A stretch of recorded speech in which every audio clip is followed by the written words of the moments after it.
Bienvenue dans cette vidéo sur le cours de mécanique en terminale scientifique. Donc c'est le numéro 13 sur une série de 15. Elle va concerner donc la trajectoire parabolique et notamment deux points particuliers qu'on appelle la portée et la flèche, donc dans le cas d'une trajectoire parabolique. On va faire un petit rappel concernant la trajectoire parabolique. Donc c'est ce genre de mouvement-là, c'est une forme de parabole en fait. Et donc notamment, on a l'équation de la trajectoire qui est comme ceci. Alors, on va rappeler les éléments. Alors, au niveau des conditions initiales, donc le point de départ, il est ici. Donc, ce qui fait qu'on a en fait OG0 qui va être de coordonnées ici, par exemple. Selon x, 0, puisqu'on est au-dessus de l'origine. Et on a h ici concernant donc l'ordonnée z au point de départ qui est ici. Et justement, h, c'est ce qu'on va retrouver ici. Ensuite, concernant V0, donc vecteur V0, lui, il est de coordonnées V0 cosinus alpha, donc il y a l'angle qui est ici, donc si on veut la projection de... Oula, je fais un peu de travers, la projection de V0 ici, on va utiliser le côté adjacent, donc c'est pour ça qu'on a cosinus. Et donc pour la projection selon Z, on va utiliser le côté opposé, en fait, qui est ici. Donc on va utiliser le sinus. Et on va retrouver ceci, V0 cosinus, donc on va le retrouver par là. Et puis le sinus, on va le retrouver dans tangente, puisque tangente, c'est sinus sur cosinus. Donc voilà nos conditions initiales de position et de vitesse, et qu'on va retrouver donc, dans notre équation de trajectoire. Donc on va se servir de ça pour donc voir deux points particuliers qui sont, premier point particulier, ça va être la portée, et la portée, ça correspond à ce point-là, c'est-à-dire le point où on va récupérer le sol, en fait, on va frapper le sol. Donc c'est le point le plus loin, donc il y a deux positions, on est au sol, donc soit au niveau du lancer ici, si on part de l'origine, soit à la retombée qui est ici. Deuxième point particulier, ça va être celui-ci ici, ça va être au sommet de la trajectoire. On va commencer donc avec la portée. Donc par définition, qu'est-ce que c'est? C'est le point le plus éloigné au retour au sol, donc quand z égale 0. Donc c'est-à-dire on est revenu, on est au sol ici, donc c'est-à-dire z égale 0, généralement on met l'origine sur le sol, et puis donc on est revenu ici, donc au niveau du sol, donc on veut la distance la plus longue en fait. Donc pour ça, il va falloir utiliser un petit peu les équations qu'on avait précédemment. Donc ça veut dire que si la condition qu'on a, c'est z égale 0.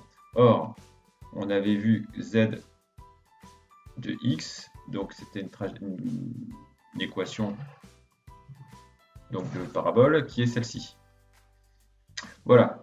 Donc maintenant, si j'applique la situation z égale 0, il va falloir donc, j'ai du coup ici 0, qui est égal à tout ça. Et donc, il va falloir que je détermine, en fait, à quel x je vais obtenir ça. Donc, comme on a affaire à une équation de parabole de la forme comme ceci, en fait, dans le cas général, ce qu'il faudrait pour trouver les racines de cette équation-là, il faudrait trouver le discriminant, delta, qui est donc b carré moins 4ac, puis ensuite les deux solutions, x1 qui est égal à moins b plus racine de delta sur 2a, et puis ensuite x2 qui est égal à moins b plus delta sur racine de 2a. Donc là, c'est pas plus, c'est moins du coup ici. Hein, une fois plus, une fois moins.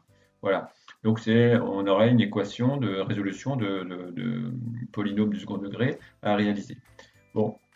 Donc pour essayer de faire assez simple, je vais prendre la situation où je vais partir d'une hauteur 0. En fait, c'est-à-dire je pars de l'origine.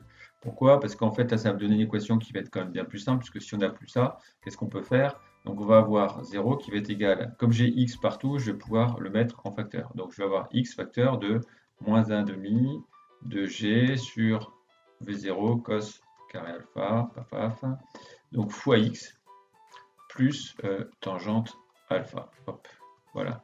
Donc du coup, comme j'ai 0 ici, j'ai deux solutions. Soit c'est ça qui est égal à 0, j'ai x égale 0, donc ça veut dire qu'en fait je suis à l'origine. Et ou j'ai ça qui est égal à 0. Donc du coup, ça me fait une équation qui est toute simple. Et ça va me donner quoi du coup? Ça va me donner que x, si je le mets tout seul, donc je vais avoir tangente alpha qui va être en moins ici. Ensuite, je vais avoir le moins 2, hop, ici. Donc sur g, ici, cos carré alpha v0, voilà, qui a croisé. Donc hein, c'est une résolution toute simple d'une équation de la forme ax plus b. Et puis du coup, comme ici tangente c'est sinus sur cosinus, ça va me faire que ça va m'enlever en fait. Et comme j'avais un moins par moins, ça fait plus. Ici, donc ça va me donner 2 sinus alpha, cosinus alpha, V0, voilà, sur G. Voilà en fait la position à laquelle j'arrive. Donc c'est la position de la portée en fait, et qui a donc cette formule-ci. Donc dans ma trajectoire parabolique, donc j'ai supposé que là je partais de 0, j'arrive ici, donc mon XP il est là et il est cette formule-là. Donc on peut voir deux choses, c'est que déjà la masse n'intervient pas, donc quel que soit l'objet, on aura la même portée en fait, à partir du moment où l'objet va partir avec la vitesse V0 ici, sous l'angle alpha, donc on a alpha qu'on voit deux fois, on a la vitesse V0, et puis là on a l'intensité de la gravité G qui intervient, qui est la même partout puisque c'est un champ uniforme. On est dans à petite distance, donc à la surface de la Terre, on peut dire que le champ de gravitation, il est bien vertical. Maintenant, le deuxième point particulier, ça va être la flèche. Donc c'est ce point qui est ici au plus haut. Donc par définition, c'est quoi? C'est le point le plus haut de la trajectoire. Donc quand le vecteur vitesse, lui, est horizontal, et donc on se rend bien compte ici, on a le vecteur vitesse qui est horizontal, et donc on va se servir de ça. Donc je vais me servir du vecteur vitesse qui, à l'endroit de la flèche, va avoir coordonnée 0 ici. Ici, peu importe ce que c'est. Donc ça veut dire qu'il faut que je me reprenne la coordonnée du vecteur Vz ici, que j'avais fait dans la vidéo numéro 12. Et il se trouve que ici c'est moins gt plus V0 sin de alpha. Donc du coup, qu'est-ce que je peux faire? Je peux choisir, enfin trouver à quel moment, ici t, on est dans cette condition-là, où on est à 0, puisque ça fait 0 du coup. Donc ça veut dire que le temps, l'instant t où on a cette coordonnée ici qui est égale à 0, va correspondre à V0 sin alpha, donc ça passe de l'autre côté avec un moins, mais je divise par moins gt, moins g, donc ça va donner moins par moins au-dessus, ça va donner plus. Voilà, c'est le moment à laquelle je vais passer au point le plus haut. Et du coup, puisque je sais à quel moment je vais passer, je vais pouvoir trouver à quel moment, à quelle hauteur je suis. Donc, c'est-à-dire, je vais utiliser le zt, c'est-à-dire l'ordonnée avec qui dépend du temps, puisque là, j'ai une information de temps. Je rappelle l'équation de z de t, en fait, qui était... Donc, je vous invite à voir ma vidéo numéro 12 sur les équations horaires de la trajectoire parabolique. Et donc, j'ai plus qu'à remplacer t par cette valeur ici. Donc, ça va me donner ceci,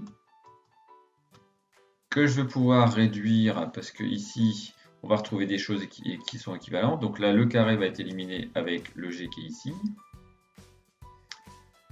En fait, je me rends compte que j'ai V0 carré des deux côtés, sin carré des deux côtés, j'ai sur g des deux côtés, sauf que là, j'en ai moins 1,5. Donc ça va me faire en fait 1,5 de V0 carré sin carré alpha sur g plus h. Donc finalement, voilà, je sais à quelle hauteur je vais passer ici. Et puis, je peux déterminer aussi à quel endroit je vais passer, à quel x. Donc pour ça, il suffit que je me rappelle la valeur x de t, en fait, qui était dans les équations horaires de la vidéo 12. Donc c'était V0 cos alpha t. Et si je remplace t par la valeur que j'ai ici, qu'est-ce que je remarque? Ça va me faire V0 carré, puisque j'ai V0 une fois et j'ai le V0 dans le t ici, cos alpha qui reste, sin alpha qui reste, sur g, voilà. Et je peux me rendre compte qu'en fait, ça, c'est la moitié de la valeur du x au moment de la portée. Donc je vous redonne les équations. Qu'est-ce qu'on remarque? On remarque que la valeur qui est ici, elle est 2 fois plus grande, puisque j'ai le 2 qui est ici, que celle-là. Donc la portée, en fait, elle est 2 fois plus loin que la position selon x de la flèche.